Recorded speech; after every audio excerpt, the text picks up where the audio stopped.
Assalamualaikum warahmatullahi wabarakatuh. Perkenalkan, saya Dinda Fitri Salsabila dengan NPM 10060318104 dari Program Studi Farmasi Universitas Islam Bandung. Saya di sini akan menjelaskan mengenai aktivitas farmakologi. Tanaman yang akan digunakan yaitu seledri. Seledri memiliki nama ilmiah Apium graveolens Linn. Adapun nama daerah yaitu seledri, saladri, seleri, sederi, daun sop, dan dausoh dalam bahasa Jawa. Adapun bahan yang akan digunakan bersumber dari jurnal dengan judul Pengaruh Pemberian Rebusan Daun Seledri Apium graveolens Linn terhadap tekanan darah pada wanita menopause dengan hipertensi. Selanjutnya latar belakang. Hipertensi masih menjadi penyebab kematian yang sangat berbahaya karena merupakan kelainan kronis tanpa gejala yang secara diam-diam dapat merusak pembuluh darah, jantung, otak, ginjal jika tidak terdeteksi dengan dini.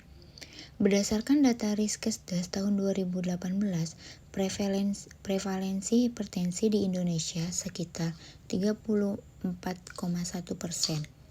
Hal ini mengalami peningkatan dibandingkan dengan tahun sebelumnya pada tahun 2013 dengan prevalensi hipertensi di Indonesia sebesar 25,8%.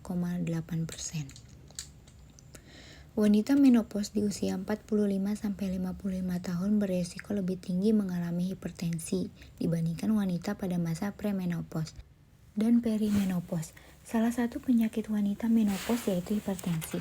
Hipertensi pada siklus reproduksi sering menjadi polemik yang mengganggu, terutama saat kehamilan, persalinan, nifas, dan masa premenopause hingga menopause.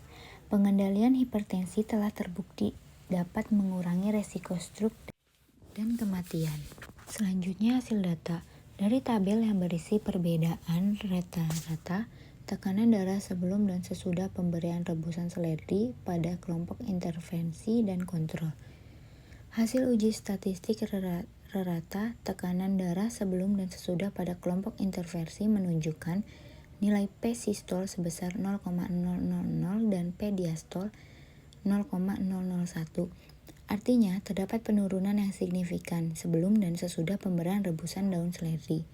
Sedangkan pada kelompok kontrol, hasil uji statistika rata tekanan darah sebelum dan sesudah pada kelompok kontrol menunjukkan nilai P sistol sebesar 0,003 dan P diastol sebesar 0,010. Artinya, terdapat penurunan yang signifikan sebelum dan sesudah pada kondisi awal dan akhir. Kemudian dari tabel perbedaan rata tekanan darah sesudah pemberian rebusan seledri pada kelompok intervensi dan kontrol menunjukkan bahwa rata tekanan darah setelah dilakukan intervensi sebesar 122,79 lebih rendah dibandingkan kelompok kontrol sebesar 142,86 dengan nilai P sebesar 0,00. Artinya, terdapat perbedaan rata tekanan darah sistol yang signifikan antara kelompok intervensi dan kontrol. Rata tekanan darah diastol setelah dilakukan intervensi sebesar 82,93 lebih rendah dibandingkan kelompok kontrol sebesar 105,57.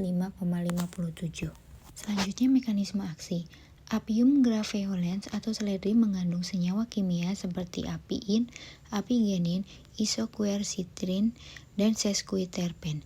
Selain itu, seledri mengandung N-butyl phthalate atau NBP yang memiliki efek diuretik. Senyawa NBP dapat menurunkan konsentrasi hormon stres sehingga pembuluh darah akan kembali melebar. Dengan mengonsumsi 8 batang daun seledri dalam 1 minggu dapat membantu proses diuretik dan mengandung senyawa penenang yang akan mengontrol aktivitas pembuluh darah.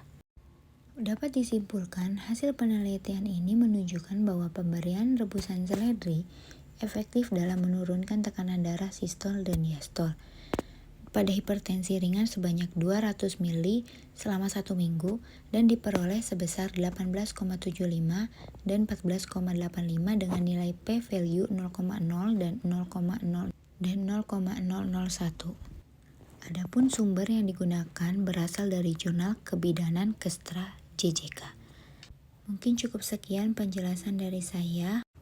Mohon maaf apabila terdapat kekurangan. Semoga bermanfaat. Wassalamualaikum warahmatullahi wabarakatuh.